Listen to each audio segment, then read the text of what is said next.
शेतकरी मित्रांनो, मी आपला कृषी मित्र लोकेश पाटील. आजचा व्हिडिओ बनवण्याचं मुख्य कारण म्हणजे आता काही भागात भरपूर प्रमाणात पाऊस चालू आहे, तर काही भागात ढगाळ वातावरण आहे. अशा परिस्थितीत तुम्हाला तिथं बुरशी पाहायला मिळते. तर ज्या घातक बुरशी आहेत त्या म्हणजेच तुमची पावडरी मिल्ड्यू किंवा डावणी मिल्ड्यू. तर शेतकरी मित्रांनो, घाबरून जाण्यासारखं काहीच नाही. ह्या बुरशा कव्हर होऊ शकतात. तुम्ही प्रिव्हेंटिव्ह म्हणून काय उपाययोजना करू शकता आपण या व्हिडिओत जाणून घेणार आहोत.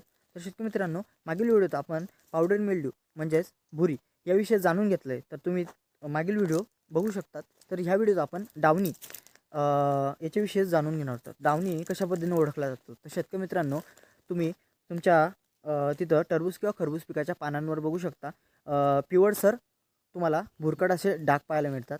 नाहीतर तुम्ही खालच्या बाजूने बघितलं तर शेतकरी मित्रांनो, तुम्हाला कोरड्या आणि जांभूळशा कलरचे तुम्हाला तिथं स्पोर पाहायला मिळतात. हे स्पोर वाढत चालले तर तुमचा प्लॉट बसवून टाक. तर शेतकरी मित्रांनो, हिचा प्रादुर्भाव कमी करण्यासाठी आपण काय उपाययोजना करू शकतो. तर शेतकरी मित्रांनो, मार्केटमध्ये उपलब्ध असलेलं उत्कृष्ट दर्जाचं बुरशीनाशक म्हणजे ॲक्रोबॅट किंवा ॲक्रोबॅट कंप्लीट हे तुम्ही 35 ग्राम प्रतिबंबाने घेऊ शकतात.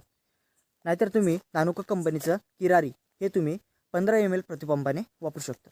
तर शेतकरी मित्रांनो, अशा पद्धतीने तुम्ही कोणतंही एक उत्पादक घेऊन त्याची फवारणी करू शकतात.